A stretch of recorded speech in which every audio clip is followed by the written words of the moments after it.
नमस्ते दोस्तों। मैं बॉलीवुड एक्टर जेपी शर्मा फिर से एक बार आपका हमारे इस अनोखे कार्यक्रम में स्वागत करता हूं, जिसका शीर्षक है शकुनी के बोल। आज की हमारी कहानी का मुख्य शीर्षक है प्रयास।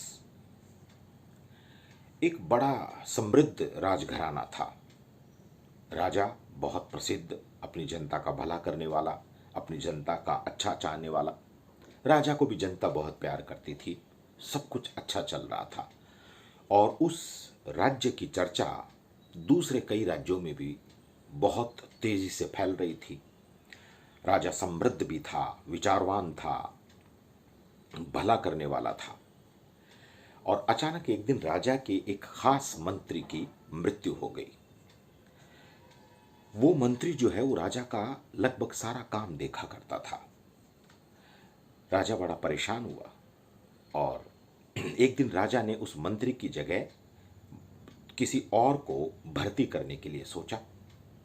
उसने अपने खास खास मंत्रियों के साथ मंत्रणा की और कहा कि आप सब लोग जानते हैं कि उन मंत्री जी की मृत्यु के बाद जो है बहुत कुछ गड़बड़ हो रहा है, तो मैं चाहता हूं कि मैं किसी एक ऐसे आदमी को यहाँ पे मुकर्रर करूं, उस मंत्री की जगह रखूं जो पब्लिक का भला सोचता हो, जो विचारवान हो। तो सबने कहा बिल्कुल करना ही चाहिए राजा साहब, हम आपको ये बोलना ही चाहते थे। तो फिर राजा ने अपने मंत्रियों को आदेश दिया कि जो हमारे राज्य का सबसे व्यस्ततम चौराहा है वहां कुछ पत्थर रख दिए जाए चौराहे के बीच। सब मंत्रियों ने कहा राजा साहब चौराहे के बीच पत्थर, ये तो सबके लिए तकलीफ वाली बात हो जाएगी। तो राजा ने कहा रखवा दीजिए और वहां दूर मकान पे हम सब बैठा करेंगे, देखा करेंगे और आप लोगों को मेरी बात का जवाब एक न एक दिन अवश्य मिलेगा। राज्य के सबसे व्यस्ततम चौराहे पे पत्थर रखवा दिए गए। एक बड़ा पत्थर रखवा दिया गया, उसके आसपास छोटे पत्थर बिखेर दिए गए और राजा अपने मंत्रियों के साथ दूर मकान में बैठ के नज़ारा देखता। वो क्या देख रहे हैं, लोग आ रहे हैं, जा रहे हैं, कोई पत्थरों के ऊपर से जा रहा है, कोई पत्थरों को रुक के देखना चाहता है, कोई वहाँ आसपास रुकता भी है, सोचता भी है, लेकिन चला जाता है।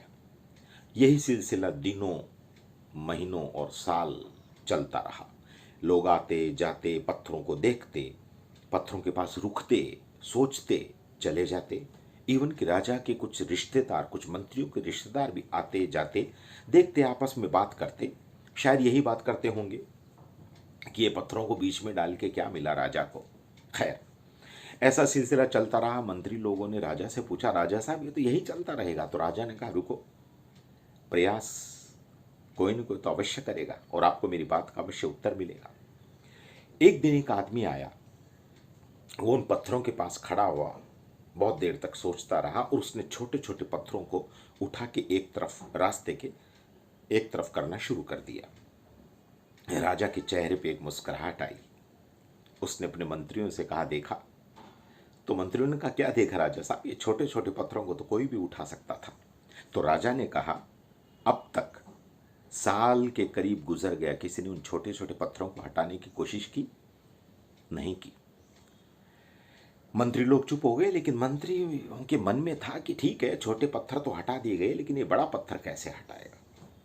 अब उस आदमी की प्रतिदिन का ये काम हो गया, वो आता, अब वो फावड़ा, कुदाल, रस्सा वगैरह लेके आने लगा और कोशिश करता। लोग आ रहे हैं, लोग जा रहे हैं, लोग, कुछ लोग रुक रहे हैं, देख रहे हैं कि एक अकेला आदमी प्रयास कर रहा है, लेकिन किसी का कोई मतलब नहीं। सब चले जाते, रुकते, देखते, चले जाते, कोई बात करता, चले जाते। राजा और मंत्री दूर बैठ के सारा नज़ारा देख रहे थे और अब उस आदमी ने अपना प्रयास करना शुरू किया। वो रोज़ाना सारा दिन लगा रहता उस पत्थर को सरकाने में, सारा दिन लगा रहता उस पत्थर को सरकाने में और एक दिन उसने पत्थर को सरकाने में कामयाबी हासिल की।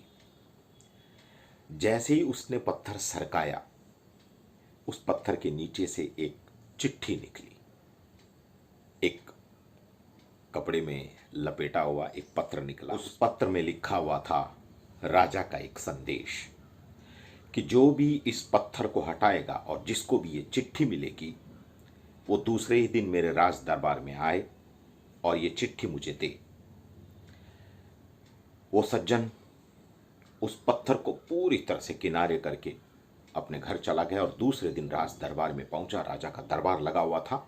उसने राजा को चिट्ठी दी। राजा ने मुस्कुरा के उसका स्वागत किया और अपने मंत्रियों से कहा कि ये वो सज्जन है जिसके मन में ये भावना है कि मैं पत्थरों को हटाऊं, लोगों को तकलीफ हो रही है। ये वो शख्स है जिसने पूरा प्रयास करके उस बड़े से पत्थर को भी अपनी जगह से हिला दिया। इसलिए उन मंत्री जी की जगह यही आदमी सही उम्मीदवार है।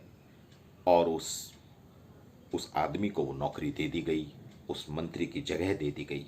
दोस्तों, हमारी ज़िंदगी में भी यही होता है। हमारी समस्याएं जो है वो छोटे छोटे पत्थरों की तरह होती हैं, लेकिन दिक्कत क्या है कि हम उन पत्थरों को साइड में नहीं करते, यानी कि हम उन समस्याओं को हटाते नहीं। हम उन समस्याओं से लांघ के जाना चाहते हैं।